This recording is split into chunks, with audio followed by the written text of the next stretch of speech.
سب سے پہلے تو یہ بات یاد رکھ لیں کہ ہمارا جو نبی پاک علیہ السلام کے ساتھ تعلق ہے نا، وہ بڑا حساس ہے۔ انسان کے بہت سارے رشتے ہوتے ہیں، سارے کچھ رشتوں میں حساسیت زیادہ۔ نوجوان میری بات پر غور کریں، یہ ہمیں سارا کفر کہتا ہے، سارے مشرک کہتے ہیں، تانے دیتے ہیں کہ مسلمانوں تم حضور کے نام پر اتنے جذباتی کیوں ہوتے ہو؟ تو ہم انہیں بتاتے ہیں کہ رشتے سارے ہی ہیں، پر ہمارا نبی پاک سے جذباتی رشتہ ہے، اور اس رشتے کی حساسیت قرآن پاک نے ان لفظوں میں بیان کی کہ النبی اولیٰ بالمؤمنین من انفسہم۔ فرمایا یہ جو نبی ہے نا، یہ مومنوں کے ان کی جانوں سے بھی زیادہ قریب ہے، یہ زیادہ قربت ہے، اس رشتے میں حساسیت ہے۔ اور نبی پاک علیہ السلام کا امت سے تعلق کس طرح کا ہے؟ عزیز علیہ ما عنتم۔ فرمایا مشکل میں تم پڑو تو تکلیف میرے محبوب کو ہوتی ہے۔ یہ کبھی اماں کہتی تھی نا کہ بیٹا کھا لے تو ماں کا بھی پیٹ بھر جاتا ہے، تو لوگ کہتے تھے یہ شاعرانہ بات ہے، یہ لوگ تنقید کرتے تھے یہ کیسے ہو سکتا ہے، کسی کی تکلیف کسی کو ہو۔ لیکن قرآن نے اس مضمون کو کھول دیا، فرمایا ایک رشتہ تمہارا ایسا بھی ہے کہ عزیز علیہ ما عنتم، مشکل میں تم پڑھتے ہو، گراں میرے محبوب پہ گزرتا ہے۔ حریص علیکم، فرمایا کریم تو تمہاری بھلائی چاہنے میں جلدی کرتے ہیں۔ وبالمؤمنین رؤوف الرحیم، وہ مومنوں پہ رؤوف بھی ہیں اور رحیم بھی ہیں۔ نوجوانوں غور سے سننا میری بات، آپ کو نا اس مضمون کی درجنوں حدیثیں ملیں گی کتب احادیث میں، درجنوں۔ حضور فرماتے ہیں میرا جی چاہتا تھا، جب کسی کام کو میرا اور آپ کا جی چاہتا ہے تو پھر ہم پرواہ نہیں کرتے، من کی مرضی پوری کرتے ہیں۔ صحیح کہہ رہا ہوں؟ یعنی میرا جی چاہتا ہے تو پھر میں وہ کام چھوڑ جاؤں؟ حضور فرمانے لگے میرا جی چاہتا تھا ہر وضو کے ساتھ مسواک ضروری قرار دے دوں، جی چاہتا تھا، لیکن تمہیں تکلیف ہوگی لہٰذا میں اسے ضروری قرار نہیں دیتا۔ فرمانے لگے میرا جی چاہتا تھا کہ میں دیر سے عشاء کی نماز پڑھاؤں، لیکن اس لیے نہیں پڑھاتا کہ تمہیں تکلیف ہوگی۔ پھر فرمایا میرا جی چاہتا تھا کہ میں اپنی پوری امت پر تہجد کی نماز ضروری قرار دے دوں۔ پھر حضور قرار کیوں نہیں دی؟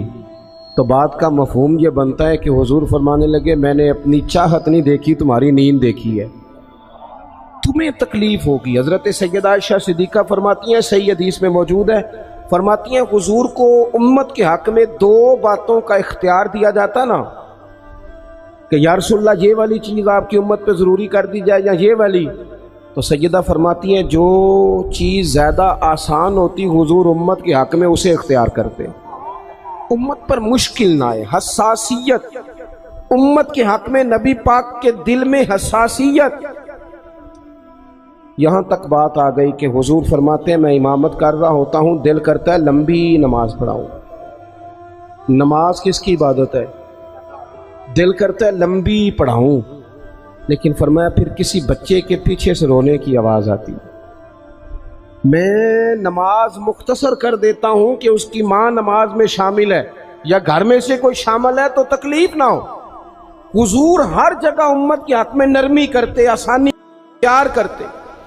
امت کی بات آتی، حضور نے جب لشکر روانہ کیے، قافلے بھیجے جہاد کے لیے یا کچھ لوگوں کو بعض صوبوں پر بطور گورنر تعینات فرمایا، تو فرمایا لوگوں کو خوشخبریاں دینا، لوگوں کو خوشخبریاں دینا، پریشان نہ کرنا، لوگوں پر آسانی کرنا، انہیں مشکل میں نہ ڈالنا۔ حضور امت پر آسانی کرتے، کیوں؟ اس رشتے میں حساسیت ہے۔ جب قرآن مجید کی وہ آیات نازل ہوئی نا جن میں سخت احکامات ہیں، تو محبوب کئی دن روتے رہے اپنی امت کی اس تکلیف میں کہ یہ دوزخ میں جائیں گے۔ کئی دن تک حضور نے آنسو بہائے۔ سارا کچھ جاننے والے رب نے پیغام بھیجا، حضرت جبریل حاضر بارگاہ ہوئے، یا رسول اللہ رب فرماتا ہے پریشان کیوں ہیں؟ کہا اللہ نے سخت حکم دے دیا ہے، امت کمزور ہے، کیسا پورا کرے گی؟ اللہ کرے آپ کی پوری توجہ ہو جائے میری بات پر، آمین تو کہہ دیں، آمین تو کہہ دیں یار۔ اللہ کرے آپ پورے جاگ جائیں اور میری بات آپ غور سے سنیں، توجہ کریں۔ عزیز بھائی، اس پر غور کرو. اس حساسی آج امت کو کہا جائے نا تو داڑھی شریف رکھ لے، اس میں حساسیت ہی نہیں آتی. وہ کہتے ہیں پیر صاحب آپ دعا کریں، تو میں کہتا ہوں جب آپ تنخواہ لینے گئے تھے تب تو نہیں دعا کرا کے گئے تھے. اس وقت بھی کہنا تھا مشکل ہو رہا ہے بینک تک جانا، تو میں تو نہیں جا سکتا، دعا کر دیں. جب آپ مال حاصل کر رہے تھے کسی جگہ تھے، وہ تو بڑی آسانی سے آپ نے لے لیا، اور داڑھی کے لیے پہلے آپ کو وظیفہ دیا جائے، دعائیں کی جائیں، آپ کے لیے چلہ کیا جائے، پھر آپ سنت شریعت کی طرف آئیں گے. حساس رشتہ، رسول کائنات آنسو بہا رہے ہیں. کس طرح یہ امت حساب دے گی اللہ کے حضور؟ کیسے؟ بڑی کاہلی ہے ہمارے اندر، بڑی سستی ہے، ہم بڑی آزمائشوں میں. حضور جانتے ہیں جب محبوب کئی دنوں تک روئے، اللہ کرے امتی بھی کبھی کبھی حضور کی یاد میں روئے. ایک تو یہ ہماری محفلیں ہیں نا جن میں مجبور کر دیتا ہے خطیب، واعظ، نعت خواں، تو مجبوراً بھی سبحان اللہ کہنی پڑتی ہے. کاش کبھی گھر میں بیٹھے بیٹھے بھی دل کرے اور ہم کسی نعت خواں کے دروازے پہ اسپیشل جا کے دستک دیں اور اسے کہیں دل بڑا پریشان ہے، مدینے والے کی کوئی نعت تو سنا. کبھی ایسا بھی ہونا کہ گھر میں پیسے نہ ملنے پہ تو ٹینشن ہوتی ہے، اور کوئی مقدمہ آ جائے تو پریشانی ہوتی ہے، لڑائی ہو جائے تو ہوتی ہے. کبھی یوں بھی تو ہونا رات کو ابا جی رو رہے ہوں بستر پہ، اور بڑا رو رہے ہوں اور تڑپ کے رو رہے ہوں. بچے آ کے اماں سے پوچھیں کیا مسئلہ ہے ہمارے ابا کو، کوئی پریشانی ہے، کوئی ڈاکٹر کو بلائیں، کوئی دکھ ہے؟ اماں کہتی ہے جاؤ تمہارے والی بات نہیں. بچے اصرار کر کے کہتے ہیں نہیں اماں بتا تو صحیح مسئلہ کیا ہے. تو اماں ٹھنڈی آہ بھر کے کہتی ہے پتر تمہارے باپ کو نا نبی پاک کا مدینہ یاد آتا ہے، جنوں ویکھ کے ٹھردیاں کھیاں نے تے جنوں ویکھ کے ٹھردا سینہ ہے. ربا تیری ساری خدائی چ ایک ہی تے شہر مدینہ ہے. پیسے جتنے آگے جی نہیں بڑے نے انہاں سٹیو تہاڈی مہربانی. اسی کڈی سمجھدار قوم آ، پہلے آپ ہی کھلاری دینے پھر آپ ہی کٹھی کری دینے. کیسی بات ہے.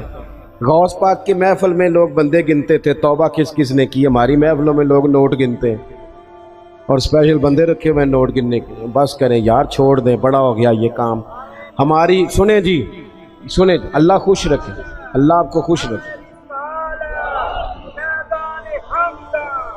اور میرے بھائی اللہ جزاک. سنیں، ہمیں جو کچھ دین نے دے دیا ہے وہ ہماری اوقات سے پہلے ہی بڑا زیادہ ہے.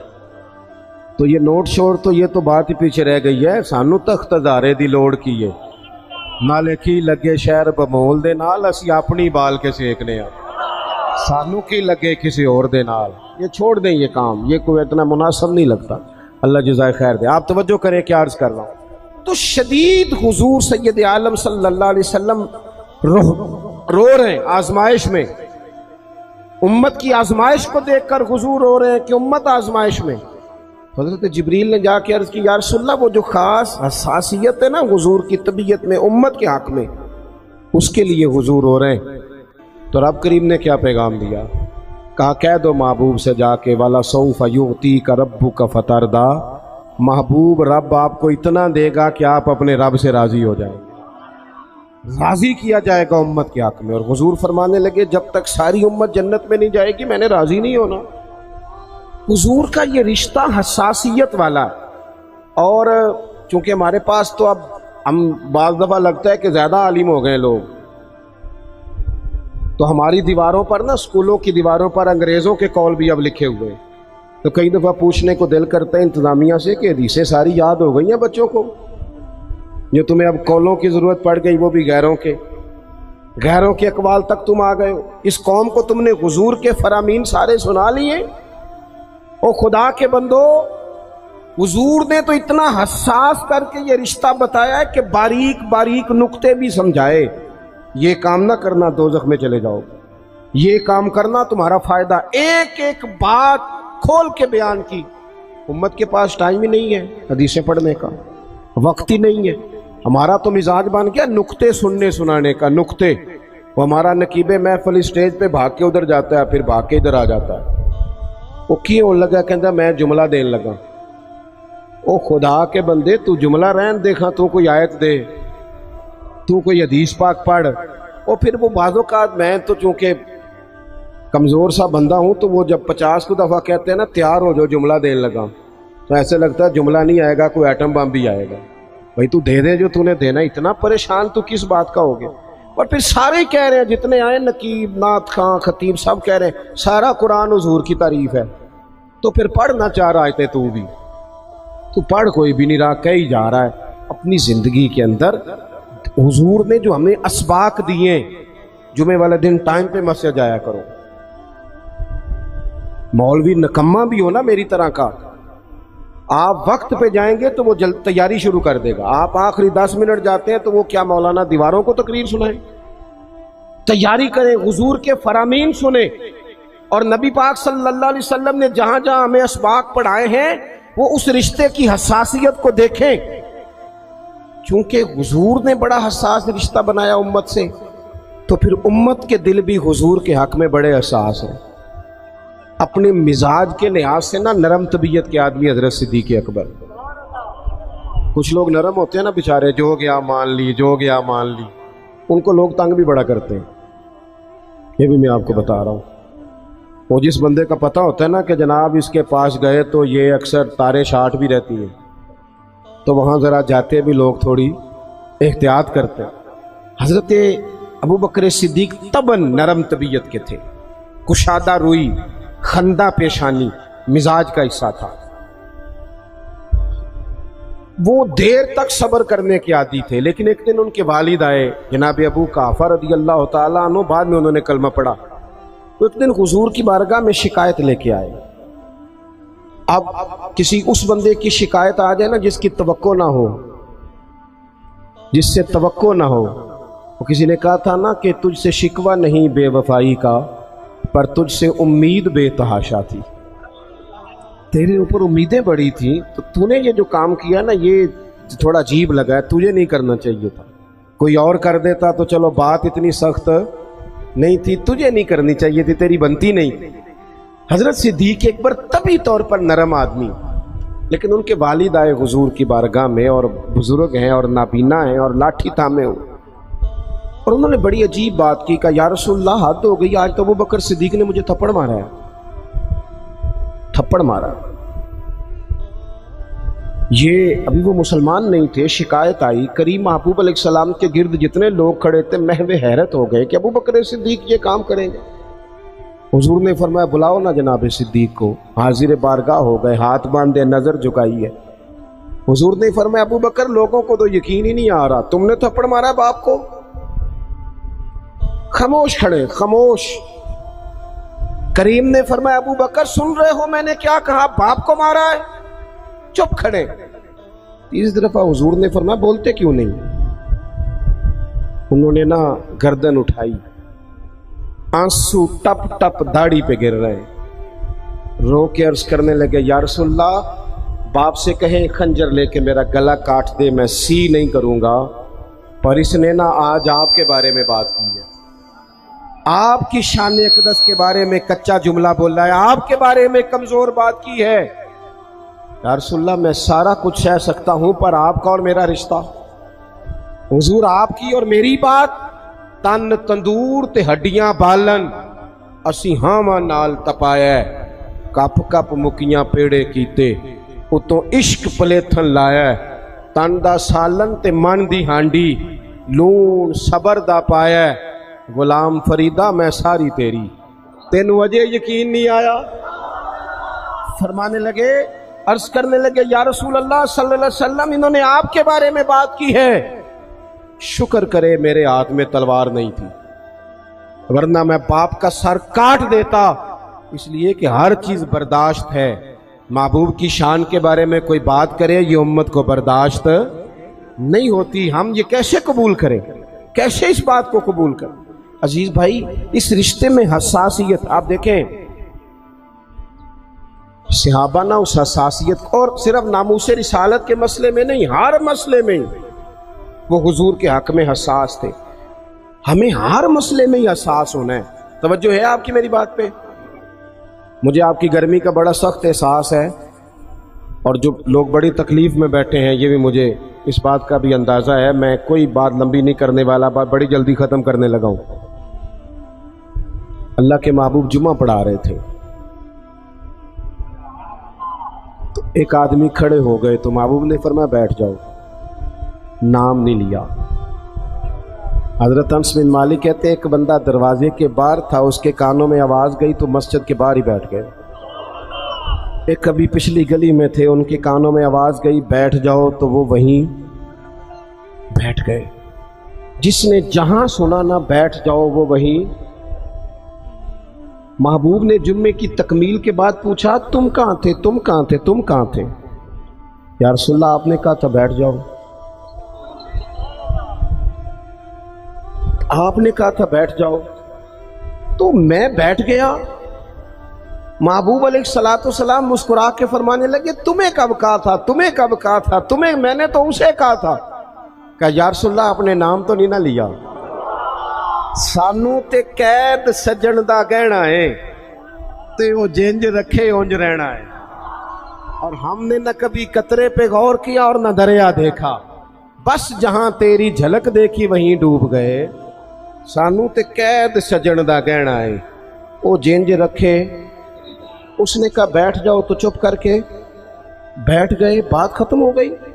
محبوب پاک نے فرمایا دیکھو نا، حضور نماز پڑھا رہے تھے تو دوران نماز خیال آیا کہ یا اللہ قبلہ بدل جائے نا، اور وہ قبلہ ایسے نہیں تھا کہ ادھر کو کر لیں، آپ مسجد قبلہ تین جائیں، منہ اس طرف تھا اور کرنا تھا اس طرف، تو محبوب نے 2 رکعتیں ادھر منہ کر کے پڑھائیں۔ یہ رشتہ حساس ہے نا، اس میں بحث نہیں۔ اور شریعت کا جب کوئی حکم آئے تو پھر اس میں بحث کیسے مومن کہہ لیتا ہے کہ میں نے ٹھہر کے داڑھی رکھنی ہے، یہ کیسے کہہ لیتا ہے کہ میں نے شریعت پہ عمل ذرا ٹھہر کے کرنا ہے، ذرا یہ تو کیسے کہہ لیتا؟ تجھے حضور کا پیغام مل گیا اور تو ابھی تک کہہ رہا ہے ذرا ٹھہر کے، یہ کیسے ہو گیا؟ یہ تو نے سوچ کیسے لیا؟ اتنا حساس۔ اماں بات کہے نا، اماں پتر 2 دفعہ توجہ نہ کرے تو اماں کہتی ہے تو میری بھی نہیں سنتا، 4 دفعہ پیر صاحب کو کہنا پڑے تو حضرت شیخ بگڑ جاتے ہیں، کہتا جا دوڑ جا، اتنی دفعہ کہا تو سنتا ہی نہیں۔ میری طرح کا چھوٹا مولوی جو سویرے الف با تا سا پڑھائے، اس کا بچہ سبق پڑھتے منہ ادھر کر لے تو تھپڑ مار دیتا ہے، کہتا ہے میں تینوں سبق پہ پڑھانا تکنا کدھر ہے؟ اور یہاں امت کا یہ حال ہے کہ وہ حضور کا پیغام بھی توجہ سے نہ سنے، وہ شریعت اسلامیہ کی بات پر بھی غور نہ کرے، اور دین پر عمل کرنے میں کہ ٹھہر کے ذرا ٹھہر کے ذرا ٹھہر کے۔ سود حرام ہے، وہ کل بھی حرام تھا، آج بھی حرام ہے، اور قیامت تک حرام ہے۔ بی بی پر پردہ ضروری ہے، اگر کائنات کی سب سے اعلیٰ بیویوں نے پردہ کیا ہے تو ان بیویوں کے لیے بھی پردہ ضروری ہے۔ اور اگر نابینا صحابی آئیں اور نبی پاک کہیں اپنی ازواج پاک سے کہ پردہ کرو، یا رسول اللہ وہ تو نابینا ہے، فرمایا تمہیں تو نظر آ رہا ہے نا۔ تو اگر جن کو قرآن ماں کہتے ہیں ان کا پردہ ضروری ہے تو پیر صاحب سے بھی عورت کا پردہ ضروری ہے۔ اس پیر سے کو تو شرم کر، تو حیا کر، شریعت کا پاس کر۔ یہ کیسے ہوگا کہ تو بے پردہ آ کے بیٹھ گیا عورتوں کے بیچ؟ کس طرح ہو گیا تو؟ کہاں سے وہ تم نے دین سیکھا؟ اس میں شریعت اسلامیہ کا ہی پاس نہیں۔ اعلیٰ حضرت بریلوی رحمت اللہ علیہ پیلی بھیت میں کسی نے دعوت دے لی، کوئی شیخ تھے تشریف لے گئے تو عورتوں کے بیچ بیٹھ کے بے پردہ تعویذ بانٹ رہے تھے۔ فاضل بریلوی واپس آ گئے، ان کو کسی نے کہا وہ آپ کے مہمان تو جا رہے ہیں، تو وہ پیچھے سے دوڑے آئے تو کہنے لگے جناب کچھ تو لحاظ کریں، آپ جا رہے ہیں؟ فرمانے لگے میں نہیں جاتا، آتا واپس جا رہا ہوں۔ کہا کچھ تو لحاظ کریں۔ فرمانے لگے تو شریعت کا لحاظ نہیں کرتا، میں تیرا لحاظ کروں؟ لیکن وہ بھی کمال ہی بندے تھے، کہنے لگے جی میں توبہ کرتا ہوں، آج کے بعد یہ کام نہیں کروں گا۔ فرمایا تو توبہ کرتا ہے تو پھر سینے سے لگ، پھر چلتے ہیں، پھر تو بات ختم ہو گئی۔ تو میرے عزیز، نبی پاک کے صحابہ ہر مسئلے میں حضور سید عالم کی ہر تعلیم پر عمل کرنے میں حساس تھے۔ اس طرف 2 منہ کر کے رکھتے پڑھائیں، اگلی 2 رکعتوں میں چہرہ ادھر کر لیا، کسی نے نہیں پوچھا حضور یہ کیا ہوا؟ انہوں نے کہا بس ٹھیک ہے، جدھر حضور کا چہرہ ہمارا بھی ادھر ہی چہرہ۔ اپنی زندگی میں یہ والا حسن پیدا کریں، شریعت کے معاملے میں، نبی پاک کی محبت کے معاملے میں لیت و لالا چھوڑ دیں، اگر مگر چھوڑ دیں، کریں گے دیکھیں گے ہو جائے گا فلانی دیر کے بعد، یہ کام چھوڑ دیں۔ عمل کرنا ہے تو بس پھر 100% کرنا ہے۔ آخری بات یہ کہ آپ نے دستار فضیلت کی ہے طالب علموں کی۔ اللہ قرآن مجید میں فرماتا ہے وَقُلْ رَبِّ زِدْنِي عِلْمًا، اے محبوب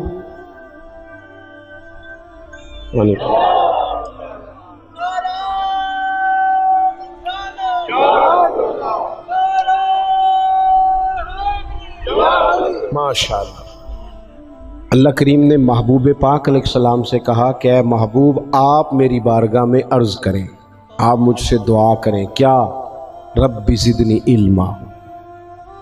صرف آیت کا ترجمہ اگر آپ کی سمجھ میں آ جائے، مفہوم آیت، رب کہتا ہے محبوب مجھ سے کہیے رب زدنی علما، یا اللہ میرے علم میں اضافہ کر دے۔ یہ کن کی بات ہے؟ وَعَلَّمَكَ مَا لَمْ تَكُنْ تَعْلَمْ۔ رب کہتا ہے جو نہیں پتا تھا سارا حبیب کو سکھا دیا، انہیں اللہ نے غیب کے خزانوں کی کنجیاں دے دیں، لیکن پھر بھی کہا مجھ سے آپ عرض کریں یا اللہ میرے علم میں۔ یہ ایک معنی اس کا علماء نے یہ بھی لکھا ہے کہ یہاں تعلیم امت بھی ہے کہ امت ہر وقت دینی علوم کے لیے کوشش کرتی رہے، بن کے نہ بیٹھ جائیں کہ میں اب پڑھ گیا ہوں، ساری زندگی سیکھیں، اور سیکھیں تو بحث کرنے کے لیے نہیں، عمل کرنے کے لیے، بحث کرنے کے لیے نہیں۔ حضور صلی اللہ علیہ وسلم نے فرمایا جس نے دین کا علم اس لیے سیکھا کہ جاہلوں پہ روب جمائے گا، علماء سے بحث کرے گا، اسے تو اللہ جنت کی خوشبو بھی نہیں دے گا۔ دین کا علم سیکھنا ہے تربیت کے لیے، ہم وہ دین سیکھیں گے پھر اس پر عمل کریں گے۔ ہمارے ہاں نا دینی علم سیکھنے کا ذوق نہیں، شوق نہیں۔ میں الحمدللہ ہم تو اہل تصوف کے غلام ہیں، اور طریقت کے بغیر کیسے ہم سمجھتے ہیں کہ آگے بڑھیں گے؟ قرآن و سنت کا نچوڑ ہی تو ہمارے صوفیاء نے ہمیں دیا ہے، لیکن جو چیزیں اصل ہیں ان پر بھی تو غور کرنے کی ضرورت ہے نا۔ یہاں ایک بزرگ بٹھا دیے جائیں بڑے نیک پارسا، تسبیح دے کے، بڑے اچھے ہیں، بڑے نیک ہیں، پڑھ ہیں ان پڑھ، اور ایک طرف مولانا کو بٹھا دیا جائے کہ آپ مشکات کا درس دیں، تو زیادہ قوم کدھر جاتی ہے؟ تسبیح والے بابا جی کی طرف، کیونکہ وہ جبے کبے میں بیٹھے ہیں۔ لیکن حضور نے ہمیں سوچ کیا دی ہے؟ نبی پاک مسجد میں آئے تو دو جگہ پہ لوگ بیٹھے تھے مسجد میں، ایک جگہ پہ بیٹھ کے اللہ کی یاد ہو رہی تھی، ایک جگہ پہ بیٹھ کے ایک بندہ درس دے رہا تھا۔ حضور دونوں کے بیچ کھڑے ہو گئے، فرمایا دونوں محفلیں خیر والی ہیں، لیکن پھر فرمایا چونکہ میں استاد بن کے آیا ہوں، لہٰذا حضور وہاں بیٹھ گئے جہاں دین پڑھایا جا رہا تھا۔ اور میرے بھائی جس طرح تسبیح میں سبحان اللہ پڑھنا ثواب ہے نا، اس طرح وضو کے مسئلے سیکھنا بھی ثواب ہے، غسل کے مسئلے سیکھنے کا بھی ثواب ہے۔ خدارا اس کو بھی سمجھو، اگر آپ طریقت کے وہ بھی ضروری ہیں ضرور پڑھو، وہ بھی چھوڑ دیے لوگوں نے، لیکن صبح جو درس دیا جاتا ہے مسجد میں اسے بھی سنو، اس میں بھی نفع ہے۔ دینی علوم کا مزاج، دینی مدرسوں میں بڑی ترجیحات کی ضرورت ہے، بڑی تبدیلیاں چاہیے۔ میں اکثر دوستوں سے کہتا ہوں کہ مدرسوں سے صرف چندے کا رشتہ نہ رکھیں، مدرسے میں جایا بھی کریں، وہاں آپ غور بھی کریں کہ کھانا کس طرح کا پکتا ہے، طلباء کے آرام کی کیا سہولیات ہیں، جہاں تبدیلی کی حاجت ہے وہاں ہمیں کرنی چاہیے۔ لیکن یہ کہ آج بھی سب سے کم خرچ میں سب سے زیادہ پڑھائی جہاں ہوتی ہے وہ مدارس میں ہوتی ہے، کم سے کم خرچ میں۔ یہاں اپنے دینی مدارس کو مضبوط کریں برائے مہربانی، اور مدارس کے جو طلباء ہیں بالخصوص ان پر ہمارے ہاں عجیب حال ہوتا ہے۔ حدیث پاک سنائی جاتی ہے کہ طالب علموں کے پیروں کے نیچے فرشتے پر بچھاتے ہیں، فرشتوں نے طالب علم کے پیروں کے نیچے پر بچھائے ہوتے ہیں، اور کمیٹی والوں نے اسی طالب علم کے اوپر کھال رکھی ہوتی ہے قربانی کی۔ بھئی آپ تو حدیث سنا رہے تھے کہ اس کے پیروں کے نیچے فرشتوں نے پر بچھائے ہیں، تو آپ نے کیا بچھایا؟ قربانی کی کھال۔ یہ جو صدر صاحب بنے ہوئے ہیں وہ کیوں نہیں اٹھا کے لا سکتے؟ سیکٹری صاحب کیوں نہیں اٹھا کے لا سکتے؟ میں تو سالوں سے کہہ رہا ہوں، اپنے مدرسے کے طالب علموں کو ہمیشہ کہتا ہوں کہ کوئی ضرورت نہیں آپ گھر جائیں، کوئی حاجت نہیں کہ آپ سے کوئی بھی کام کرا جائے، قطعاً نہیں، یہ مزاج نہیں، آپ اپنے گھر جا کے عید گزاریں۔ ہاں کچھ عرصے سے مجھے پتہ چلا کہ بعض گھروں میں بڑی غربت ہے، تو وہ اس طرح کے قربانی کے گوشت کے بھی ذائقے غریبوں کو نصیب نہیں ہوتے، چونکہ وہ بھی اسی جانن والوں نوں دینا ہوندا ہے نا۔ ادھروں مینوں اٹھدا ہے میں انہاں نوں گاں دا کلیا، پھر کسی نے فون کرتا ہے تساں جو کہ کٹا کیتا ہے تو وہ بھی کلیا جی، وہ بس کر دے۔ اور پھر ایک اور بات بھی، مہنگائی بڑی زیادہ ہے ملک میں، ہمیں ایک دوسرے کا خیال کرنا چاہیے، لیکن کون رونا رو رہا ہے مہنگائی کا؟ وہ بندہ رو رہا ہے جو ہر تیسرے دن چھوٹا گوشت کھاتا ہے۔ سارا سال رب نے اسے دیا ہے تو اس نے نہیں کہا مہنگا میں نے نہیں کھانا، سال کے بعد اسے اللہ نے کہا ایک میرے راہ میں بھی قربان کر، تو کہتا مہنگا ہی بڑا ہے۔ تو سارا سال کھاتا رہا تب تو نہیں، تو نے کہا مہنگا، تو اب دینے کی باری آئی ہے، تو یہ حکومتیں جتنی ہیں نا کام کر رہی ہیں، جو پہلے گزری ہے، یہ آئی ہے، جتنی سیاسی جماعتیں الا ماشاءاللہ جو حکومت کر چکی ہیں یا کر رہی ہیں، مجھے تو ان سے کوئی امید نہیں یہ قوم کا کوئی سوچیں گے۔ یہ تو نمبر پلیٹیں بدلتی ہیں، انجن بھی وہی پرانے اور اندر بھی سارا کچھ وہی، ان سے تو کوئی توقع نہیں۔ البتہ ہمیں چاہیے کہ ہم ایک دوسرے کا ہاتھ تھامیں۔ عید پہ 3 دن عید ہے تو ایک جوڑا خرید لیں، ایک جوڑے میں 2 پرانے استعمال کر لیں، لیکن تھوڑا سا کم کریں خرچہ اور تھوڑا دیکھیں ہماری گلی میں کون غریب بستا ہے۔ اگر ہم ووٹوں والے دن لسٹیں بنا سکتے ہیں نا کہ کدا ووٹ کتھے ہوئے تو وہ بندہ ایسے لے کتھے ہوئے، وہ اگر چھوڑ کے علاقہ چلا گیا تو وہاں سے جا کے لوگ کھینچ کے لے آتے ہیں کہ نہیں؟ تہاڈا علاقہ چنگا، میرے خیال اتنے انج نہیں ہوندا، تسی بول دے نہیں نا، ہاں پہنچ جاتے ہیں نا ادھر سے کہ آپ آئیں جناب، وہ کرتے ہو نا، ساری لسٹیں بن جاتی ہیں، پتہ چل جاتا ہے۔ یہ کیوں نہیں پتہ لگتا کہ کیڑے گھر آج روٹی نہیں پکی؟ یہ کیوں پتہ نہیں چلتا کہ فلانا مقروض ہے، اسے کوئی جینے نہیں دے رہا؟ مقروض کو تو زکوٰۃ بھی لگتی۔ اگر ووٹوں کی لسٹیں بن جاتی ہیں تو یہ لسٹ نہیں بن سکتی قربانی کس کس نے نہیں کی۔ خدا را ایک دوسرے کا بازو تھامے۔ ہم تو اس محبوب کے ماننے والے ہیں جنہوں نے کہا کہ جس کا پڑوسی بھوکا سو گیا وہ تو اللہ رسول پہ ایمان ہی نہیں لایا۔ یہ کیسی بات ہے کہ ہم لوگ کھل کے کھائیں اور دائیں بائیں ہمارا خیال ہی نہ جائے۔